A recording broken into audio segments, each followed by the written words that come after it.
our country, and of course to leave my family and my friends, because here in the Philippines you're not earning enough for my family and basically for myself.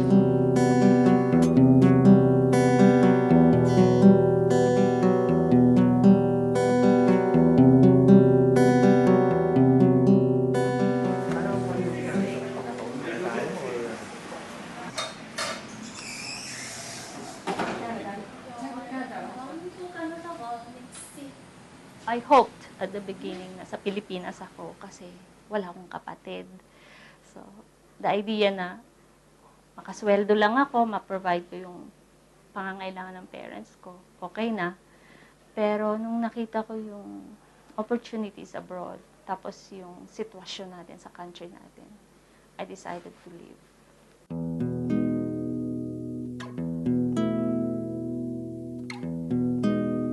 You're sacrificing your family, you're sacrificing lahat ng loved ones mo dito, yung mga happy moments mo dito, for you to go there, for you to earn money for your family. Parang sa case ko po, yung sa son ko, iniwan ko siya dito for mga 6 months siya noon. It's important sa mom na makita mo yung baby mo na yung sabi niya, Mommy, yung the first word, tapos yung maglalakad siya. Pero tiniis ko po yun. I'd rather work there for his future. On top of their main motivation for living is, of course, economy. The health workers are in search of decent work, meaning pay that will provide for their family, the conditions, the opportunities to grow professionally, and to also provide for the family. The health migration is just not like any migration of workers. The reason being that you're dealing with health, you're dealing with people.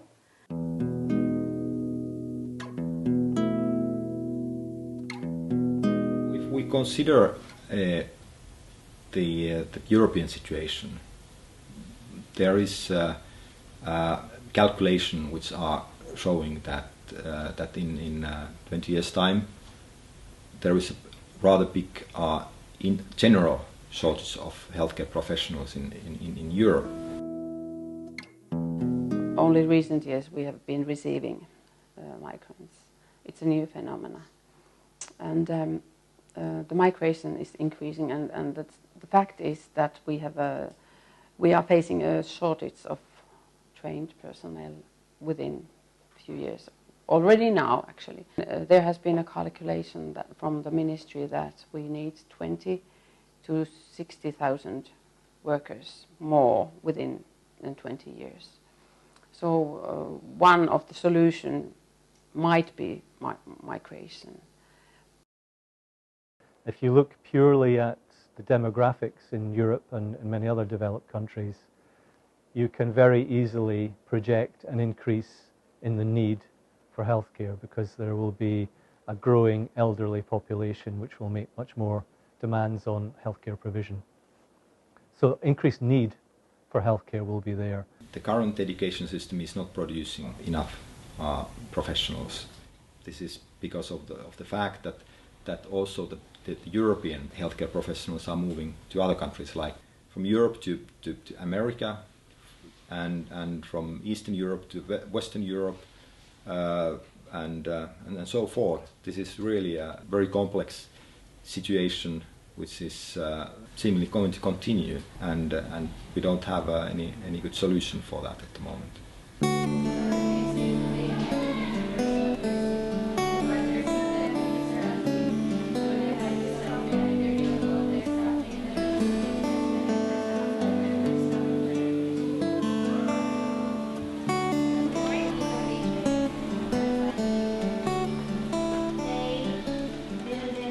Ever since I was a child, I dream of becoming a nurse. It's really my dream, my choice. And other students would say that they have been forced by their parents to take up nursing, but I'm the type that chose nursing as a profession. And then I love taking care of other people. I find happiness when I'm doing nursing skills or whenever I'm doing community work. I like dealing with people a lot. Kumain na, sir?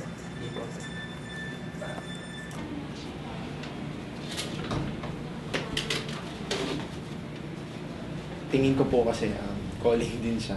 Namatay po yung dad ko because of heart attack. After 4 years, sumunod din po yung nanay ko. Naranasan ko po mag-alaga ng magulang po.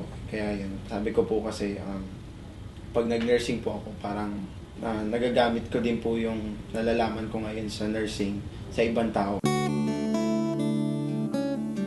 Besides being an ICU nurse, I'm also a dialysis nurse. Here in the Philippines, there's a lot of people who are in need, especially in the dialysis. And with that, I want to enhance myself, I want to enhance my skills, and I also want to teach other people. May pamilya na ako. So for education ng mga anak ko, yung future nila. Kasi yun lang yung paraan mo din para mabigyan mo sila ng magandang buhay. Yung first reason siguro kasi yung mother ko is an OFW din. Bali nag-work na siya ng napakatagal na sa Middle East. So gusto ko naman na umuwi siya, then ako naman yung mag-work para sa kanya. And we have a lot of nurses sa Pilipinas na wala ding trabaho, and we know kung gaano kahirap maghanap ng trabaho ang isang nurse sa Pilipinas. Why are you leaving? Is this your first time? Why? Greener pasture, of course. Number one reason is to send our children, to school. Number two, to build a dream house. When we talk of the health workforce and we talk of nurses' mobility, this has implications in many aspects of the healthcare system in the Philippines. So out-migration of nurses may mean on one end a weaker health system because we're losing nurses going out to other countries. But on the other end, if we see the benefits of out-migration, it returns some remittances. It also transfers technology. And those who had experience outside of the country and coming back provides an ideal concept of what a health system should be all about. For example, if I am the one migrating, it's going to be good for me. First off, I get trained, I get to learn new stuff while earning. It's also good for my family, because they also benefit from what I earn. For some other families, migration could be permanent because the husband goes or the wife goes and then the family reunites with him later on. May be good for the government as well because of that aspect of remittances, and you get to earn, you get to have more money coming into the Philippine treasury. Negative in a way that it drains the skill that we need direly. What is the problem that is pushing migration? You have a very poor working condition, you have a very stressful work area, and even if you are well paid, it's so difficult to keep the job. It's because of the entire conditions and policy environment, and the way also the services of health professionals are being valued. I don't think they are being valued properly. I think access to health should be a fundamental right, and to have access to health, you need to have access to health workers.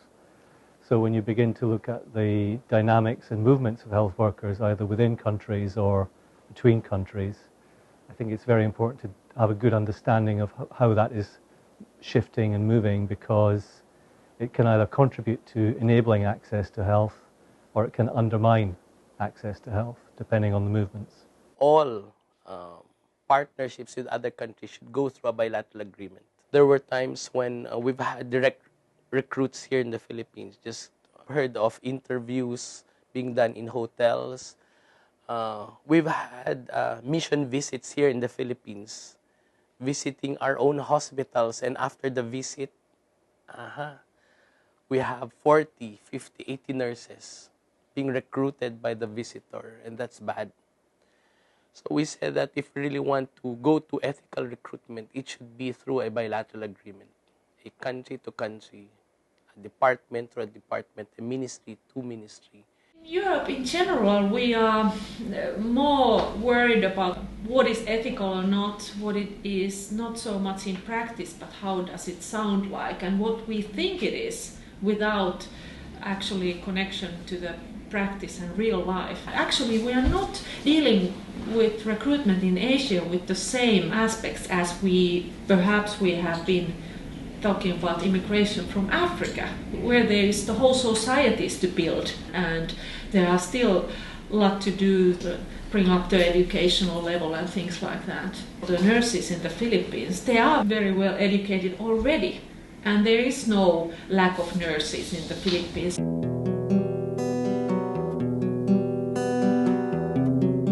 Well, social impacts, yes, especially for the family of the nurse left here. We've had experiences of children of Filipino nurses not being able to complete their education because they miss their mother, they miss their father as a nurse working outside. Some have left their homes because they were not being taken care well by whoever was left here in the Philippines to take care of these kids, and because their parents, a nurse, is abroad really working. So we've also seen families that were disbanded, destroyed as a result of not having a bonded family here. Well, on the other hand, we've also seen families that have progressed. Children who have completed their education, are working now in very good positions, and because the education was part of the manner by which money was sent back for their education, there were also families that we've seen that they had good entrepreneurship skills and now had other businesses here in the Philippines. And that's a result of a father nurse or a mother nurse working abroad and bringing in some funds to their family here. Ethical recruitment is making sure that the client and the candidate will have the same values, will have the same principle, they will respect each other. I still believe that what is ethical is something that is moral. Legality is what is legal doesn't mean it's ethical, because if the government allows a legal placement fee of 1 month and we charge them, it's legal. You know, we cannot be caught because we're doing legally. But is it ethical? I don't think so, because we believe that still the candidate deserves the best employer without paying the recruitment company. Ethical recruitment does not really focus on profiting or gaining profit from the migrant. Does not exploit on the vulnerabilities just because people would like to work. Also, ethical recruitment for me is looking at the impact of, for example, the health workers that you're recruiting from the countries of origin in terms of health service delivery. Historically, the Philippines has been deploying workers to many countries for decades, and part of its migration management policy involves the pursuit or conclusion of bilateral labor agreements, and that includes the forging of bilateral labor agreements for health professionals. So in that sense, we have a good experience discussing and dealing with countries of destination in the negotiation of bilateral labor agreements that will provide better protection, ensuring the rights of workers, and pursuing cooperative activities, particularly in the area of human resource development. We want to look at compensation and benefits, but we also included provisions for migrants' health, provisions on the manner by which the migrant health worker takes care of our environment, which includes work environment, home, vacation, well, as a regular worker, and how a regular worker outside of the country deals with her family should be part of a bilateral agreement. Here sa bilateral, wala pong placement na makukuha. We just need to pay for the SSS, for the health staffs, and for the medical itself. So, mas mas cheaper po siya, mas affordable po siya sa side namin. Okay lang po talaga pag nag-bilateral kasi save time sa processing, Kasi nung nag-Taiwan po ako, 6 months po yung pagpaprocess ko. But here, it takes for about mga 3 to 4 months lang. Lahat na po yun. The recent agreement that we have with Germany involves the recruitment of health professionals for the German labor market. So this is basically a government-to-government arrangement where the recruitment will be undertaken by our own government placement facility at the POEA and would not involve any licensed recruitment agency, because this is part of the legal framework of Germany would only restrict such a government-to-government arrangement for the entry and employment of health professionals to their country.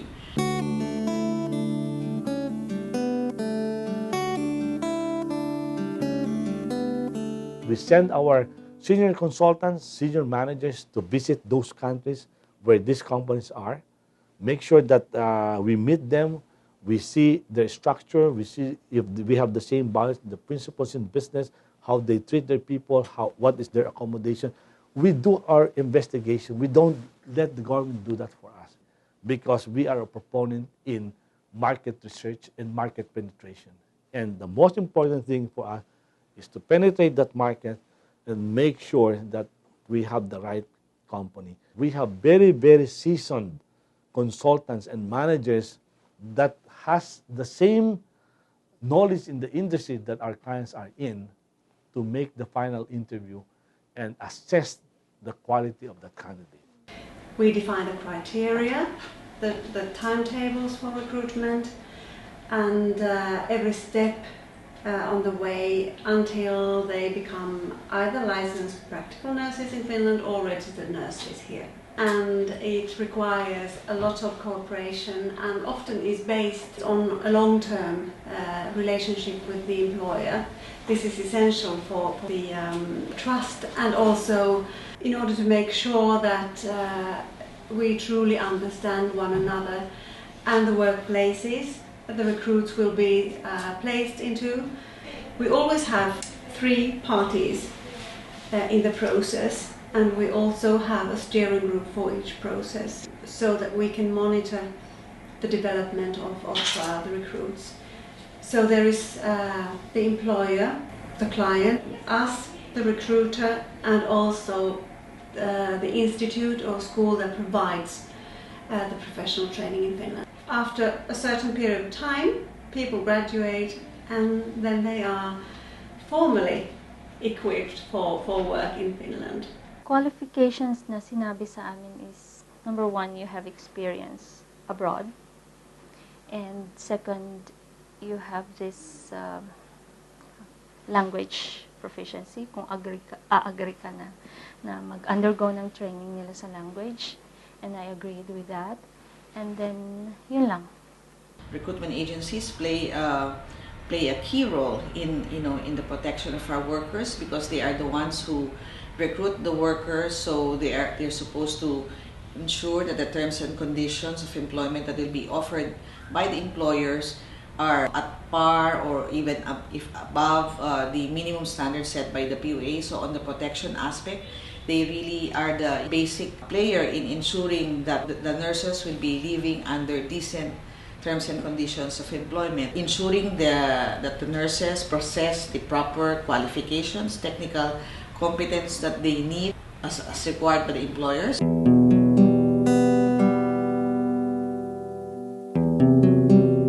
We have been doing it with for example, Opteam, the recruitment agency, and they have given the information for the Filipinos when they arrived. So we were allowed to add things and, for example, give information about trade unions. But I think that the timing of the information is difficult because we don't know enough about each other and each other's cultures to be able to tell about the trade union movement here in Finland. So we have to learn it. If somebody knows the way, it would be good. But when we met the Filipino nurses, we used the help of a Filipino knowing the Finnish situation. So that was our success. But it's not easy. The cultural backgrounds are so different, and for example in Finland we don't we use very short agreements, so even oral agreements are binding. And then we first traveled to Philippines and thought that would same go also there. And we had an agreement that very specifically described the criteria for ethical recruitment, and thought that our partner would also obey that agreement, just to find out that didn't happen, which was for us big surprise, since it was written even in the agreement. So we make it very clear to the applicants what are our procedures and what's allowed and what's not. And for example, while according to the Finnish legislation it's not allowed to collect any recruitment fees, whether you are applying through Opteams partners, no recruitment fees can be collected, or otherwise the applicant will be rejected. It's just that's the only way we can make it sure that nobody is paying anything to anyone. Of course, the applicants will report us if anyone is asking for example, for any recruitment fees from them doing the project. And there's a lot of frustration in terms of their inability to actually practice their profession. And there are exorbitant fees, especially a number of them pass through a private placement or recruitment agencies. So the cost for migration, like placement fee, would really be equivalent to sometimes 6 months of their salary. And they have already mortgaged their houses, their piece of land, their animals in order to raise the money to pay for the placement fee. And when they reach the countries of destination, they will not be paid according to what they are promised, according to the original contract. From contract substitution, meaning they're being duped or presented different contract. Before leaving, the contract seems okay. But as soon as they are about to leave or already in the country of destination, then there's a separate contract being presented to them. I think a lot of what can be done is very well articulated within the WHO Code of 2010.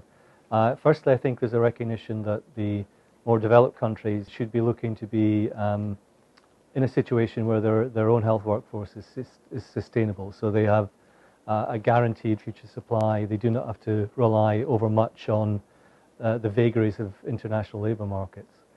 I think they should also be looking at ensuring that they have effective retention mechanisms and career development mechanisms in place so that their own workers, as they come through training, have good long-term opportunities and will want to commit and work within the health sector. The United Nations, of course, has these agencies such as the ILO, other related agencies, international conventions that sets labor standards for the employment of workers in many sectors. These conventions are a very important guide, sets a policy framework on how governments can manage the migration of the workers, the employment, and strive to ratify these conventions that would provide better protection for our workers. However, our experience is that ratification of convention is not an easy one. Many countries would not ratify certain conventions, and we encounter difficulties such that in recent years, institutions like ILO, WHO have developed what we call voluntary policy frameworks that could serve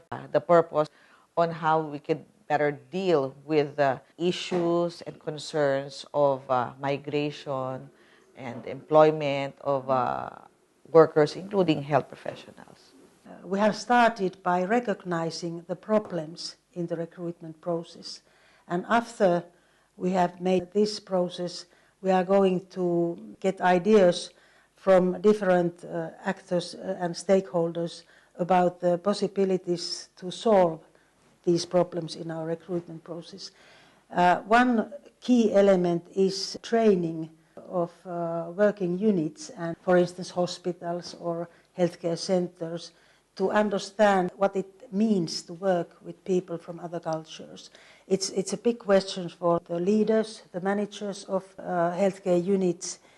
It's also a big challenge for the Finnish personnel to face the new colleagues and to learn to communicate with them.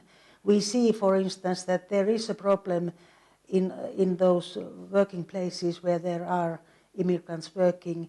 They have learned Finnish, the language, in different courses. There is not enough communication so that people could smoothly learn the Finnish language. So we need sort of everyday steps, steps which we all can do. This is a big social and cultural challenge to learn to make the working conditions comfortable also for people coming abroad.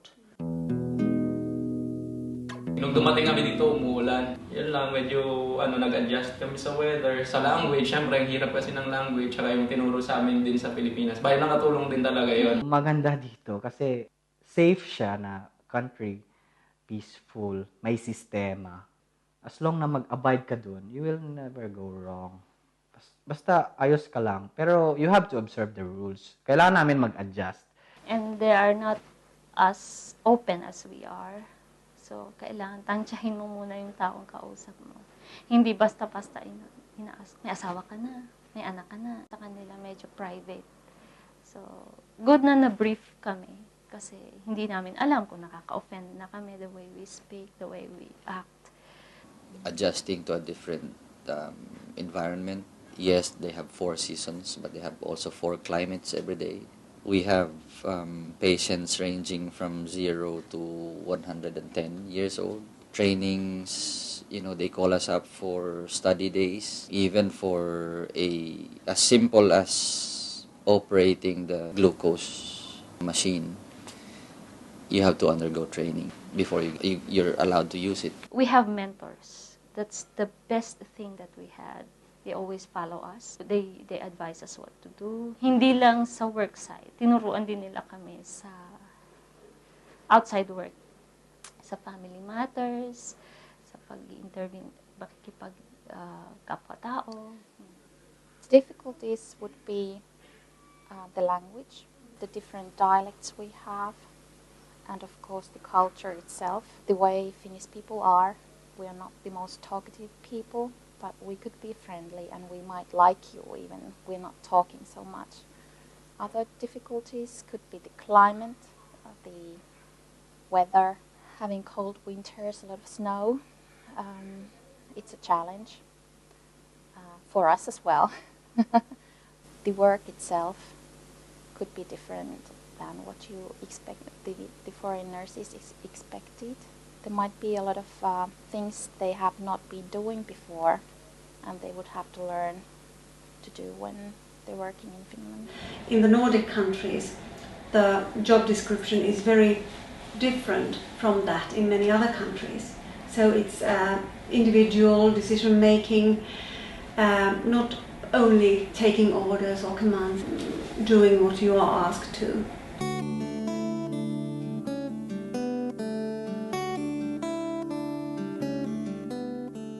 Actually an advanced practice nurse in the United States since 1986, and I moved there since 1975. There's not just one reason why you retire. With my case, it's multifactorial.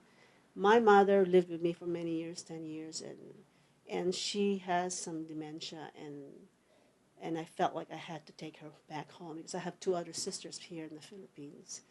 And we are very matriarchal in family. I think that's a very typical Filipino family. So in other words, family always pull you back, go back to the Philippines. So we ventured in the UK. I worked there for almost 5 years. The decision for coming back was mainly because of my family being a young family. I left here after my wedding. That was in 2001. The following year, my son was born. And then 2 years after that, my daughter was born. And I said, finally, since they're young, they're growing, and they needed to have a sort of father figure to begin with. So I decided, together with my wife, of course, to come back. There are a few differences, and there are some similarities, basically. with what I did in the UK. I was with the Accident and Emergency Department. Before I left Philippine Heart Center, I was also a senior emergency department nurse. I have to become a Filipino citizen again to be able to work. Otherwise, I'm not going to be able to renew my registration, which was 1975. So when I went to the PRC, that's the first thing I had to do actually, is get a passport, Filipino passport. So now I am a dual citizen. So I'm both American when I'm there and I'm Filipino when I'm here.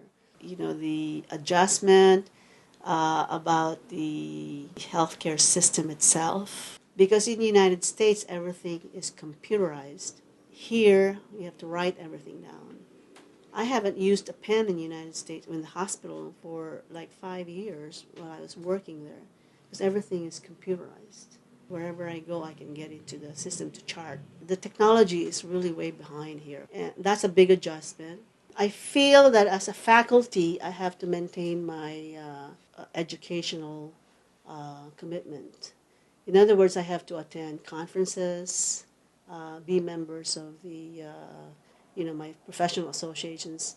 So I go to the United States and then go take classes or renew my CPR. And also the personal parts are usually, I have to renew my registrations. Not only for professional registration, but also for my car. I still have a car there, things like that. And I still have friends over there, of course. For me, circular migration really connotes precariousness of work. Even if you say there is a period of like 1 to 3 years and then back again, I think it's different when you're talking of the health sector because, as I said, you're dealing with people, health of people. It's not a machine that you shut down and recondition and back again. It's different. The interaction, the relationship that the health workers develop with the patients, it's so human to be kind of subject into a kind of circular way without regard to the impact when you leave your patients and come back. How you manage or coerce people to conform to a circular approach, I think is open to question. Where it's voluntary and where it is perhaps linked to a definition of migration which isn't once and for all, but recognizes that with easier travel, cheaper travel, mutual recognition of qualifications, that we'll probably see more people moving more frequently in terms of movements between countries, and maybe temporarily. 1 week here, 1 week there is happening in Europe already. But the idea that you can build into a bilateral agreement, for example, that you will go to country B for 2 years and then come back, I've not seen a lot of evidence that that's worked effectively. Coming back is another adventure for me. There's some spiritual aspects also in my life that has changed, being older. So it's like what you call payback time. I only worked for 6 months in the Philippines, and I had a contract for 1 year. So I feel like I have to pay back many years of what I really did not fulfill when I was young. Because I was only 21 years old when I left. Going back to the Philippines and reintegrating, the only negative thing about it is the wait. But the 5 months actually became a year. And then I followed up on it. And then I kept waiting. And then eventually, that was in 2009. 2011, I decided that I needed to be serious with my plan to return to clinical practice. I got a little frustrated when they said that their priority for hiring was, at that time, the new graduates. Because apparently there had been so many nursing graduates that aren't hired. They either go to call centers, medical sales representatives, or some other jobs that are not actually what they were educated for. I remember the beginning of 2013, somebody asked me from here, who is a contemporary. She said, how was your reinstatement going along? I said, I don't know. I've been waiting for 4 years. I think I can wait for another 4 years. And somehow, March, 3 months later, or 2 months later, they called me up. And the decision of coming back here, again, became a little bit difficult for me and my wife because I was already enjoying what I was doing. And she said, you've always been gearing and wanting to go back to, clinical practice. And if you ever plan to go abroad again or do something else bigger, might as well go back to clinical practice.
I'm heading off to New York for New York Presbyterian Hospital.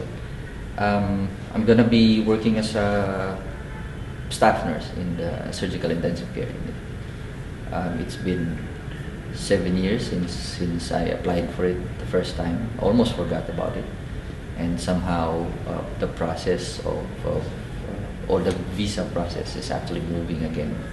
So I just left the heart center and hoping to get there anytime soon. I have a stable job here. I am a cardiologist and I have established my practice here.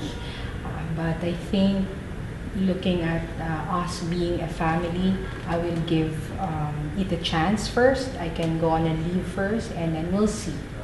Ultimately, it's a dynamic we have to work with, because at the end of the day, we're a family, and we have to sort of define where we stand, and we have to sort of work things out on our own.